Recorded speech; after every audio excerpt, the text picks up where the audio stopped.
श्रीराम समर्थ श्रीराम शुकासारिके पूर्ण वैराग्य जाचे वशिष्ठा परी ज्ञान योगेश्वराचे कवी वाल्मिका सारिका मान्य ऐसा नमस्कार माझा सद्गुरु रामदासा मला वाटते अंतरित्वा वसावे तुझ्या दासबोधासी त्वा बोध व्हावे अपत्यापरी पाववी प्रेम ग्रासा महाराज या सद्गुरु रामदासा जय जय रघुवीर समर्थ सब संतन की जय भारत माता की जय श्रोता वक्ता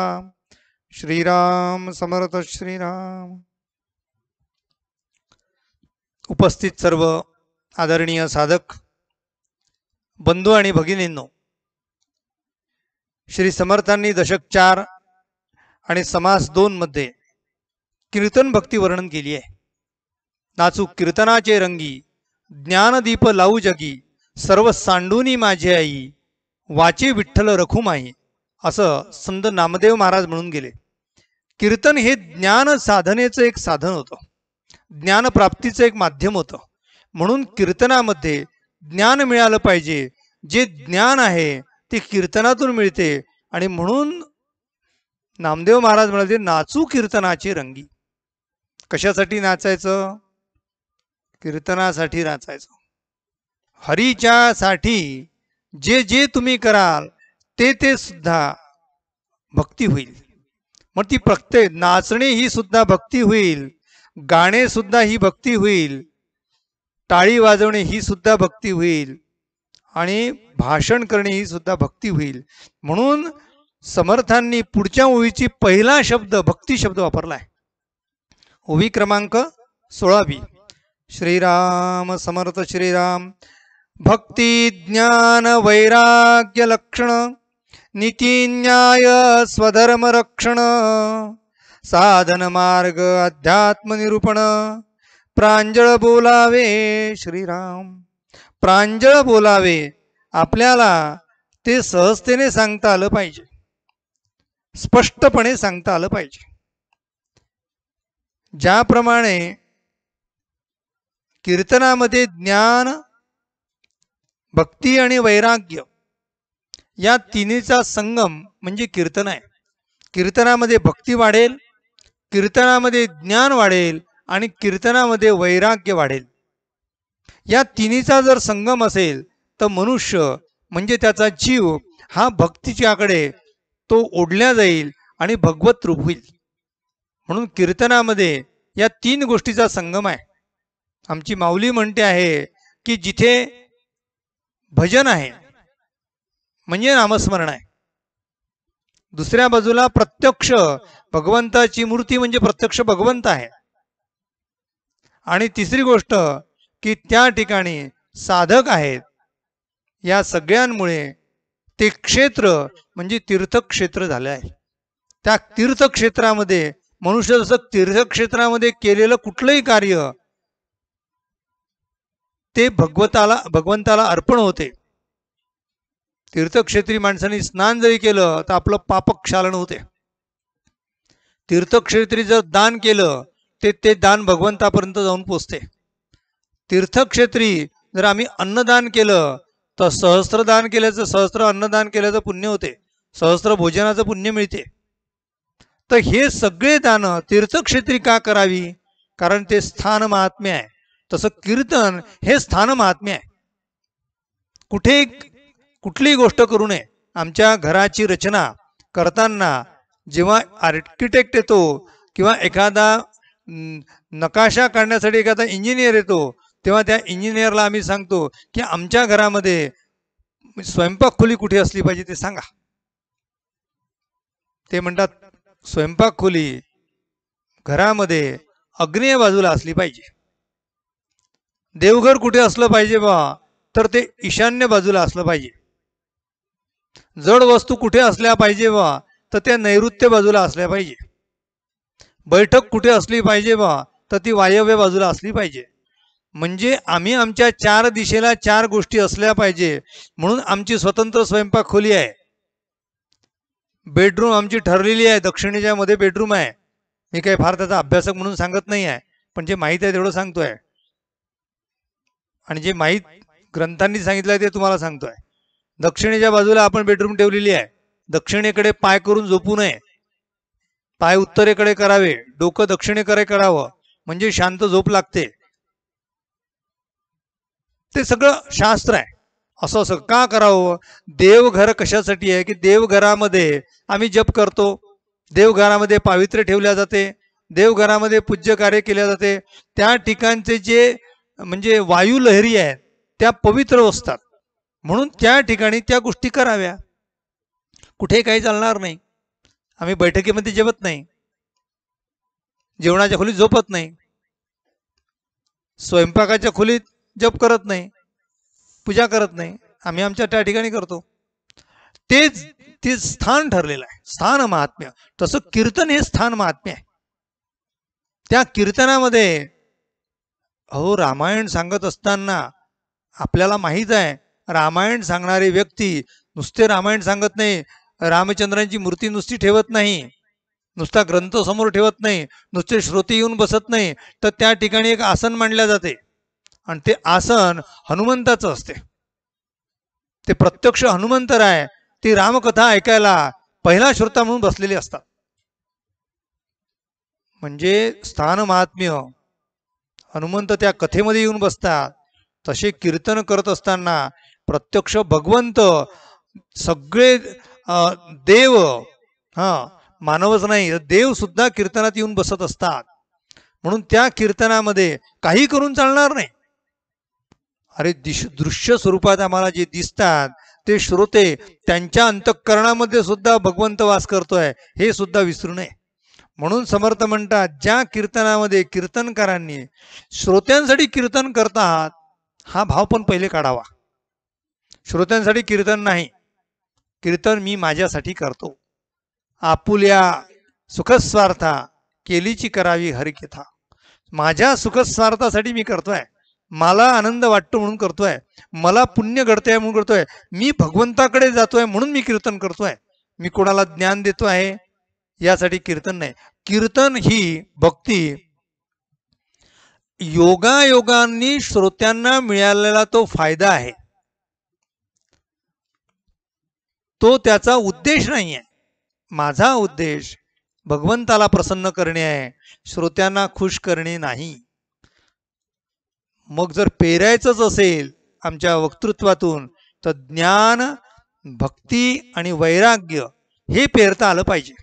आणि ते पेरण्याच्या अगोदर समर्थ पुढे एक 6-4 शब्द वापरतात आहे, त्याचा वर्णन आपण पुढे करू. आता सध्या याचाच विचार करू.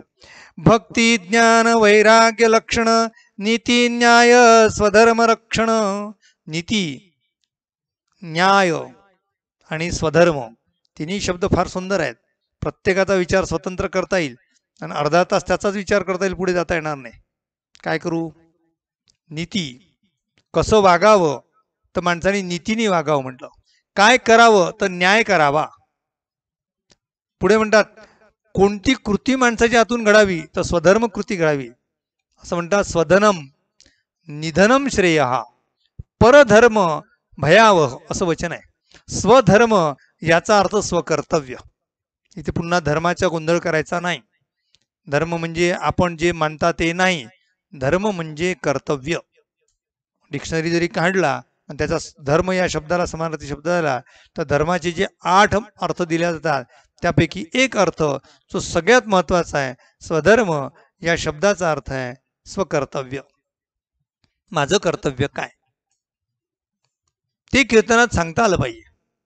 कारण कीर्तनासाठी आलेले लोक अनेक आहेत, ते वेगवेगळ्या धर्माचे आहेत, म्हणजे वेगवेगळ्या कर्तव्यांचे आहेत.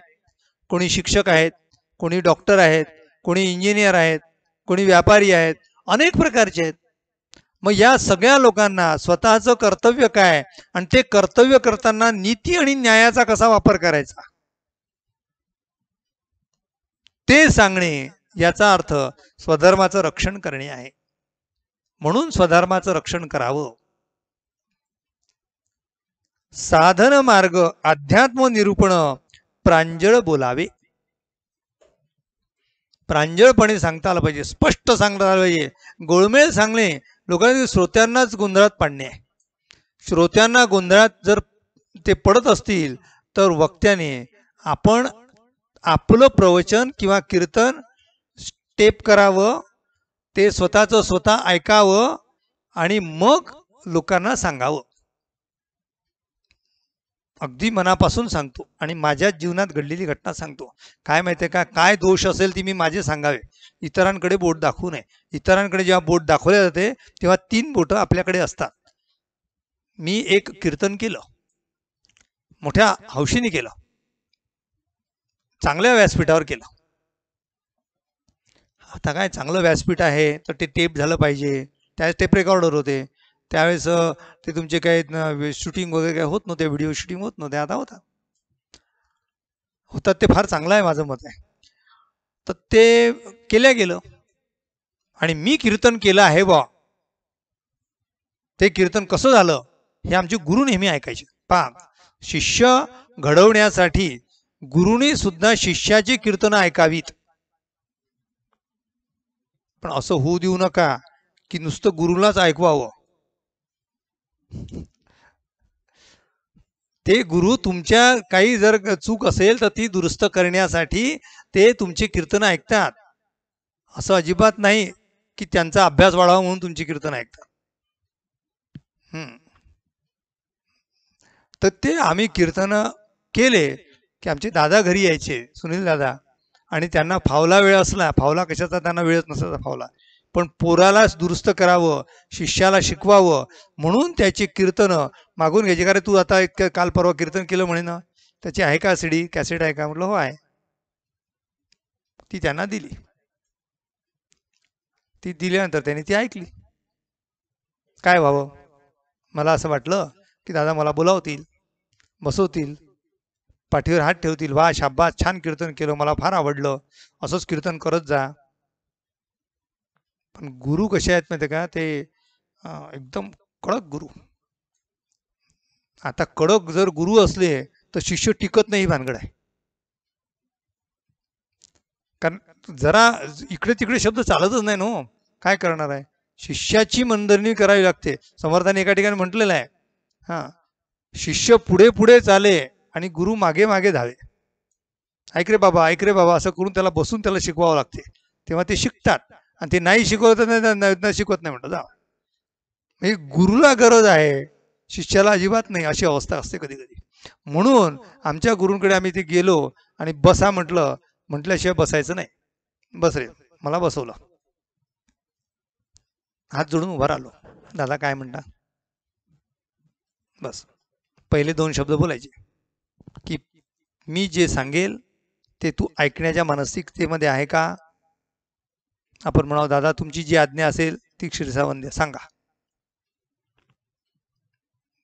ते म्हणायचे तुझं मी कीर्तन पूर्ण ऐकलं, त्या कीर्तनातल्या चांगल्या बाजू मी लिहून ठेवल्या आहेत आणि ज्या चुकलेल्या आहेत त्याही बाजू लिहून ठेवल्या आहेत. ते तुला समजावं म्हणून तुला सांगतो, ऐक. ते समोर बसले की त्या इतक्या बारीक चुका काढायचे की आपल्याला कल्पना सुद्धा यायची नाही की आपल्याकडे चूक झालेली आहे. आता काय आम्ही इकडे विदर्भाचे लोक असल्यामुळे भाषेमध्ये एखादा शब्द इकडे तिकडे होऊन जातो, फार काही असे काटेकोर वापरले जात नाही. ती चुकतेच आमचं असं काही म्हणत नाही, म्हणजे असंही काही समजायचं कारण नाही की आपल्या ती चुकते. ती बोली भाषा असते, ती प्रांतीय भाषा असते, त्या त्या भागेमध्ये तसं बोलल्या जाते. पण दादाने सांगायचं की मोठ्या ठिकाणी जर तुला बोलायचं असेल तर या चुका त्याच्यात दिसतात आहे. दादा कोणती चूक झाली? अरे म्हणे तू कथा सांगितली ती. म्हटलं हो. म्हणे त्या बाईच्या तू डोक्याला कुंकू म्हटलं. म्हटलं मग काय झालं? म्हणे डोक्याला कुंकू कधीच लावत नसतात, कपाळाला कुंकू लावत असतात. म्हटलं अरे, म्हटलं हे कुठे माझ्या कपाळी द्यायचं? आम्ही डोक्यालाच म्हणतो, आणि डोक्याला कुंकू लागत नाही, ते कपाळाला लागते. समर्थ म्हणतात आहे की बोलणाऱ्याने किती तोलून मापून काळजी घेऊन बोलावं. सहजतेने बोलल्या जाते. कथा सांगितली मी, दादांनी मला 10 मिनिटं सोडलं नाही. ते म्हणे ती कथा काय सांगितली, ती कथा जेव्हा तू सुरू केली त्यावेळेस वेळ झाला होता 8:05 आणि ती कथा संपली तेव्हा ते 9:10 झाले होते. मी म्हटलं दादा 1 तास कथा मी ती सांगितली का? म्हटलं नाही. अरे नाही, म्हणजे ती तू सुरू केली आणि सुरू केल्यानंतर मध्ये उपकथा, अजून त्याच्यातली कृषी दृष्टांत कथा, एखादा श्लोक, असं करता करता करता ती जी पहिले तू कथा सुरू केली होती ती कथा 1 तास चालून नंतर त्याचा उपसंहार झाला. किती लोकांच्या श्रोत्यांच्या डोक्यांना त्रास देतो. एवढं श्रोत्यांना त्रास देऊ नको. त्यांना तिथल्या तिथे ते सांगता आलं पाहिजे. कथा ही तेवढीच असली पाहिजे जेवढी गरज आहे तेवढी. एवढं काय चराट लांबवायचं. मी दादाला म्हटलं आता मी दुरुस्ती करेल. समर्थ काय म्हणतात तेच सांगतात आहे. ते म्हणतात आहे साधन मार्ग अध्यात्म निरूपण प्रांजळ बोलावे, स्पष्ट बोलावे, जास्त गुळगुळ बोलू नये. प्रसंगे हरिकथा करावी, सगुणी निर्गुणी कीर्तन धरावी, निर्गुणे प्रसंगे वाढवावी, अध्यात्म विद्या श्रीराम. समर्थ म्हणतात आहे प्रसंगे हरिकथा करावी. या शब्दाचा अर्थ प्रसंगाने अर्थ हरिकथा करतोच आम्ही, म्हणजे प्रसंगाने हरिकथा करणे याचा अर्थ कीर्तन करणे मान्य. पण हरिकथा या शब्दामध्ये हरीच्या अनेक कथा आहेत. एक कथा कुठे आहेत? अनेक कथा आहेत. कुठलीही कथा सांगावी का? आम्ही शंकराच्या मंदिरामध्ये आलेलो आहोत. शंकराच्या मंदिरामध्ये आज शंकराचा दिवस आहे, प्रदोष आहे, शिवरात्र आहे आणि कथा रामाची लावली आहे. रामकथा, राम मोठा की शंकर मोठा, इथे वाद घालायचं कारण नाही. जिथे आम्ही जातो जे स्थान आहे ते स्थान महात्म्य आणि श्रोत्यांची भक्ती या दोघांचा विचार केला जात असतो. म्हणून तिथे कीर्तनकाराने त्या प्रसंगाला अनुरूप ती कथा केल्या गेली. म्हणून समर्थ म्हणतात प्रसंगे. प्रसंगे म्हणजे प्रसंगानुरूप तिथे कोणती योग्य आहे त्याचा विचार करून कथा कीर्तनकार करत असतात. करत नाही असं नाही, करत असतात. करत काय नाही ते पण सांगतो. बरेचदा असं होते की लग्नाची वरात निघते. तुम्ही तुमचा अनुभव सांगू शकता, माझाही अनुभव आहे, अनेकांचा तो अनुभव आहे. ते लग्नाची वरात निघते आणि लग्नाची वरात तो मुलगा मंडपात येत असतो आणि बँडवाले जे वाजवत असतात ते गाणं वाजवत असतात, इस दिल के 1000 तुकडे हुए, एक वहां गिरा एक यहां गिरा. काय करावं? अरे आता तुकडे कशाचे? आता मिलन आहे ना, त्या तुकडे कशाला करायचे? नाही ते कोणतं तरी चित्रपटात गाणं होतं, अभ्यासकांना माहिती आहे, पण ते मला आठवते. ते भवरेने फुलाया फूल तो ले गया राजकुवर. अरे काय हे गाणं इथे आत्ता वाजवायचे काय का? प्रसंग पाहना. अक्षरशः ते तिथे मंडपामध्ये जात असताना सुख करता दुःख करता आरती वाजते. तर काय करावं? खरंच सांगतो, प्रसंगे हरिकथा करावी.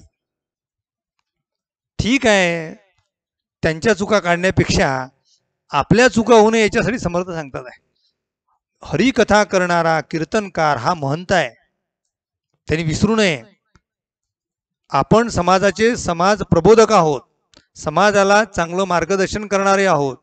आपल्या मुखातून अशा गोष्टी गेल्या पाहिजे, सगुण कीर्ती धरावी. सगुण कीर्ती धरावी या शब्दाचा अर्थ असा की आम्ही मंदिरामध्ये आहोत, सगळे भक्त जमा झालेले आहेत, सगळे सगुणी आहेत, त्यामुळे भगवंताची सगुण कथा सांगावी. मंदिरामध्ये बसून बरेचदा गाणं निर्गुणाचं म्हटलं जाते. देव देवाऱ्यात नाही. अरे देव आपण बसलो आहे तिथे. म्हणून इथे समर्थ म्हणतात आहे सगुण कीर्ती करा धरावी, निर्गुण प्रसंगे वाढवावी, अध्यात्म विद्या. सगुण रक्षून निर्गुणाची कथा करता आली पाहिजे, निर्गुण सांगता आलं पाहिजे. सगुण रक्षायचं आहे त्याचा छेद जाता जाता कामा नये. सगुणाला न धक्का लागू देता निर्गुण सांगता आलं पाहिजे. कारण शेवटी आम्ही सगळे निर्गुण भक्त आहोत. पण सगुणाचे नि संगे माऊली म्हणते निर्गुण पाविजे निर्धारे. निर्गुणाचे भेटी कोणाबरोबर आलो? सगुणाच्या बरोबर आलो आहे की नाही. आम्ही आमच्या मंदिरामध्ये देवाचा नमस्कार करण्यासाठी आलो आहे. पण कसे आले तुम्ही? सगुणाचे बरोबर. आईचा हात धरला आणि त्या आईचा हात धरून आम्ही प्रत्यक्ष परमात्मामध्ये पोहोचलो. सगुणाची आई ही सगुण आणि भगवंत किंवा ब्रह्म आहे निर्गुण. पण ते सगुण आहे म्हणून निर्गुण कळते आहे. जर सगुणच जर कळलं नाही तर निर्गुण काय खाक कळणार? बरोबर की नाही. म्हणून निर्गुण कळावं. मूळ काय आहे? निर्गुण आहे. परमेश्वराला आकार नाही हो. परमेश्वराला रूप नाही, रस नाही, गंध नाही. त्याला नाम सुद्धा तो नामातीत आहे. अशाची रक्षा म्हणून समर्थ म्हणतात ते निर्गुण प्रसंगी वाढवावी. समर्थ पुढे म्हणतात श्रीराम समर्थ श्रीराम पूर्व पक्ष त्यागून सिद्धांत निरूपण करावे नेमस्त बहुधा बोलणे अस्तव्यस्त बोलोची नये श्रीराम. बरेचदा पूर्व पक्ष याचा अर्थ शंका.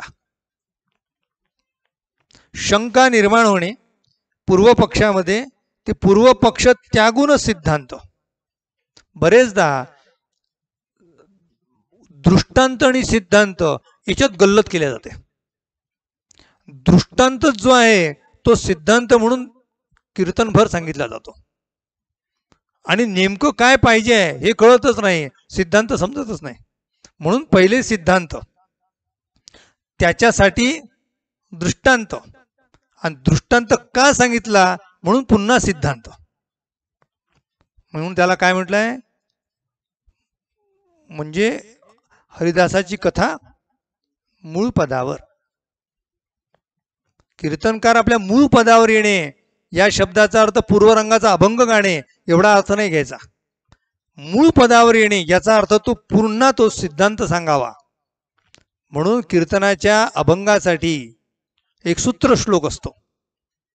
तो सूत्र श्लोक सिद्धांतावर असतो. म्हणून सिद्धांत, त्यासाठी तो सिद्धांताचा उल्लेख पुन्हा केला जातो. लोकांना सांगता आलं पाहिजे. आणि म्हणून समर्थ किती सांगतात आहे काळजीपूर्वक. पूर्व पक्ष त्यागून सिद्धांत निरूपण करावे नेमस्त. अगदी स्पष्ट. बहुधा बोलणे अस्तव्यस्त बोलूची नाही, काही बोलत राहणे. बरेचदा कसं असते, बोलका मनुष्य याला एक जर समजा धागा मिळाला तर तो अख्खं कीर्तन करू शकतो. कारण वक्ता आहे तो. वक्ता दस सहस्रेषु. आता हे शब्द बोलणाऱ्यासाठी नाही आहे. वक्ता दस सहस्रेषु वक्त्यासाठी आहे. बोलता येणं सोपं आहे, वक्तृत्व करणं कठीण आहे. नेमकं बोलावं, नेमस्त बोलावं, अस्ताव्यस्त बोलू नये, याच्यासाठी वक्ता दस सहस्रेषु आहे. म्हणून ते म्हणतात अस्तव्यस्त याचा अर्थ वाटेल तसं बोलूची नाही. श्रीराम समर्थ श्रीराम. करावे वेद पारायण, सांगावे जनास पुराण, माया ब्रह्माचे विवरण, साकल्य वदावे श्रीराम. ब्राह्मण रक्षावे आदरे, ब्राह्मण रक्षावे आदरे, उपासनेची भजनद्वारे, गुरु परंपरा निर्धारे, चळोच नेदावी श्रीराम. वेद पारायण, वेद पारायण म्हणजे निर्गुण, आणि पुराण म्हणजे सगुण. म्हणजे प्रसंगानुसार पुराण सांगावं या शब्दाचा अर्थ सगुणाची कथा करावी. आणि वेद सांगावे, वेद पारायणे करावे याचा अर्थ निरूपण करावं याचा अर्थ त्यांनी निर्गुण सांगावं. सगुण आणि निर्गुण या दोन गोष्टी भक्ती मार्गातील दोन चाकं आहेत. त्या भक्ती रथाची दोन चाकं आहेत. एक चाक आहे निर्गुणाचं आणि दुसरं आहे सगुणाचं. आम्हाला त्या दोन्ही चाकं घेऊन आमची भक्ती चालवायची आहे. नुसती भक्तीमध्ये सगुण धरता येणार नाही आणि नुसत्या भक्तीमध्ये निर्गुण पकडता येणार नाही. म्हणून या दोघांचाही विचार करावा. आणि माया ब्रह्माचे विवरण, माया आणि ब्रह्म कीर्तनातील हा मुख्य विषय आहे महाराज. माया आणि ब्रह्म याचं जर विवरण झालं नाही तर कीर्तनच झालं नाही. म्हणजे पूर्व रंगामध्ये जेव्हा एखादा अभंग घेतला जातो त्या अभंगाचं निरूपण होते, अभंगाचं प्रवचन होत नाही, अभंगाचं म्हणजे कथन होत नाही, अभंगाचं निरूपण होते. म्हणून समर्थांनी निरूपण या शब्दाचा अर्थ कळावा म्हणून पुढे सांगितलाय, तोही घेतोच. माया ब्रह्माचे विवरण करणे, ते फोडून सांगणे. माया म्हणजे काय, ब्रह्म म्हणजे काय, माया कशी टाकता येईल, ब्रह्म कसं अनुभवता येईल, दिसेल म्हणत नाही मी, अनुभवता येईल ते वदावं. ब्राह्मण्य रक्षावे आदरे म्हणजे चांगले गुण, ज्ञान. इथे फार काळजीपूर्वक समर्थ म्हणतात आहे की ज्ञानाचं रक्षण झालं पाहिजे. आणि काय करावं, उपासनेची भजनद्वारे. आणि ते उपासना हेही कळलं पाहिजे, भजनाचं लक्षण हे कळलं पाहिजे. गुरुपरंपरा निर्धारित, आम्हाला जी गुरुपरंपरा दिली आहे ती सुद्धा आम्ही सांभाळली पाहिजे. या जगामध्ये कुठलाही म्हणजे गुरु हा सद्गुरूशिवाय मोठा होत नाही. म्हणून तो सद्गुरू असतो. प्रत्येकाचा सद्गुरू भिन्न पण सद्गुरू तत्व एक. पण बरेचदा असं होते की गुरु आम्ही जेव्हा आदराने रक्षण करतो, गुरुवर आम्ही श्रद्धा ठेवतो, त्या आमच्या गुरुची आमच्यावर श्रद्धा असताना इतर गुरूंना धक्का लागणार नाही, त्यांना सुद्धा तेवढा सन्मान दिला जाईल याची काळजी घेतली जाते. म्हणून भक्ताने काय करावं तर आम्ही आमच्या सद्गुरूवर श्रद्धा ठेवावी. जशी आम्ही आमच्या आईवर श्रद्धा ठेवतो, आम्ही आमच्या वडिलांवर श्रद्धा ठेवतो, त्यांना जरा सुद्धा दुःख होऊ नये जशी आम्ही काळजी घेतो, तशी इतरांचे सुद्धा जे सद्गुरू आहेत ते सुद्धा त्यांचे त्यांचे आराध्य आहेत. म्हणून त्यांची सुद्धा काळजी घ्यावी. तो पंथ, तो संत, तो ग्रंथ कोणाचाही दुखावला जाणार नाही याची काळजी घ्या. कारण शेवटी संत एक आहे. आमचे समर्थ नेहमी जागेवर सांगतात आहे, ते म्हणतात आहे, साधू दिसती वेगळाले परी ते स्वरूपी मिळाले, अवघे मिळूनी एकची झाले देहातीत वस्तू.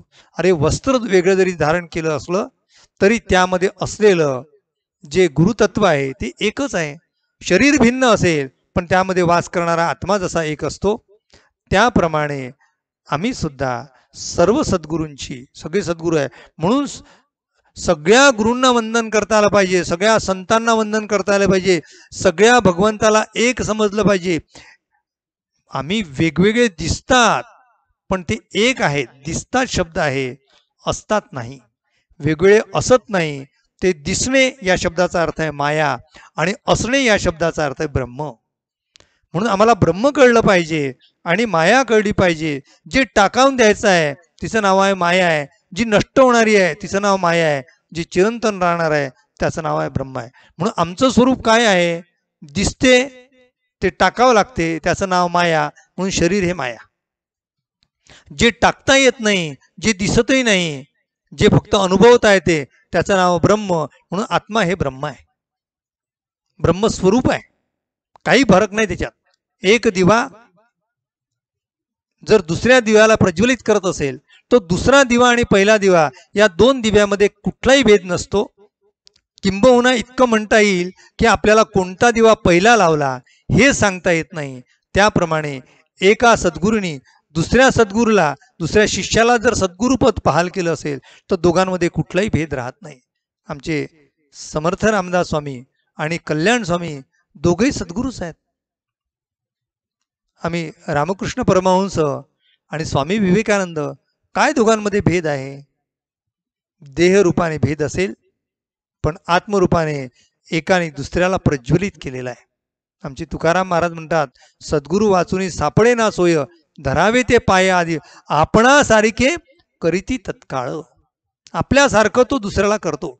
एक गुरु दुसऱ्या गुरुला म्हणजे दुसऱ्या शिष्याला सद्गुरुत्व बहाल करतो.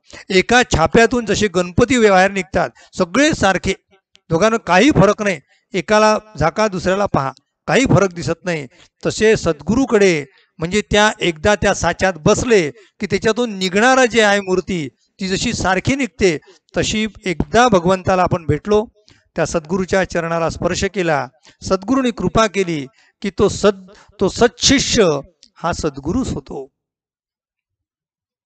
जोड्या गुरु शिष्यांच्या आर्यावर्तात दिव्य आढळती, गोरख मच्छिंद्रा परी तैसा ज्ञानास जाण निवृत्ती. एका जनार्दनाचा तैसा नाम्या असे विसोबाचा, शिवबा दासाचा आणि झाला नोरेन रामकृष्णाचा. किती जोड्या सांगाव्या सद्गुरूंच्या सत्शिष्यांच्या, अनंत जोड्या आहे, पण दोघांमध्ये काहीही भेद नाही. म्हणून आम्ही आमची उपासना प्रत्येकाने करत असताना आम्ही आमच्या सद्गुरूला शरण गेलं पाहिजे, कारण त्यांच्याकडनं आम्हाला ज्ञान मिळालेलं आहे, ते आमचे माध्यम झालेले आहे. म्हणजे जसे आमचे सद्गुरू कल्याण स्वामी म्हणतात समर्थ रामदास स्वामी, तर समर्थ कोणाला सद्गुरू म्हणतात? तर प्रभू रामचंद्रांना. म्हणून आम्ही श्रीराम समर्थ म्हणतो ना, तर यामध्ये दोन्ही अर्थ घेता येतात. श्रीराम म्हणजे प्रत्यक्ष परब्रह्म आणि समर्थ म्हणजे समर्थ रामदास. दुसरी गोष्ट असंही घेता येईल की श्रीराम हे समर्थच आहेत. समर्थाचिया सेवका वक्र पाहे, या शब्दाचा अर्थ काय गेला? समर्थ म्हणजे प्रत्यक्ष प्रभू रामचंद्र. समर्थांनी जय जय रघुवीर समर्थ असं म्हटलंय, ती त्यांची घोषणा आहे, ती त्यांची बिरदावली आहे. ते जय जय रघुवीर समर्थ कोणाला म्हणतात? तर ते रघुवीर जो आहे तोच एक समर्थ आहे असं समर्थांना सांगायचं आहे. अनेकांना असं वाटते की हा जय जय रघुवीर समर्थ म्हणजे समर्थ रामदास स्वामींचा जय जयकार आहे का? तो समर्थ रामदास स्वामींचा जय जयकार नाही, तो प्रभू रामचंद्रांचा जय जयकार आहे. म्हणून जय जय रघुवीर समर्थ हे समर्थ पहिले म्हणत होते, म्हणून आपल्याला असं वाटते की ते समर्थ यांचा जय जयकार. अर्थात समर्थ रामदास स्वामी आणि सद्गुरू काय फरक आहे? ते राम आणि दास दोघे पहुडले रामी, हेही बोलावया दुजा नुरेच रे धामी. समर्थ आणि राम काही भिन्न आहेत का? अरे तेच राम इथे जन्माला आले आणि आपल्याला उपदेश करून गेले. म्हणून हा समर्थांचा बोध नाही, तर प्रत्यक्ष रामचंद्रांनी समर्थांना जो बोध दिलाय तो रामाचाच बोध आहे. तो आपण पुढच्या निरूपणात पाहू. खूप काही सांगण्यासारखं आहे. आज इथेच थांबतो. आपल्या हृदयस्थ असलेल्या परमेश्वराला अभिवादन करून निरूपणाला इथे विराम देतो. उपासनेला दृढ चालवावे, भूदेव संतासी सदा नमावे. सत्कर्म योगे वय घालवावे, सर्वामुखी मंगल बोलवावे. जय जय रघुवीर समर्थ, सब संतन की जय. भारत माता की जय. श्रोता वक्ता श्रीराम समर्थ श्रीराम.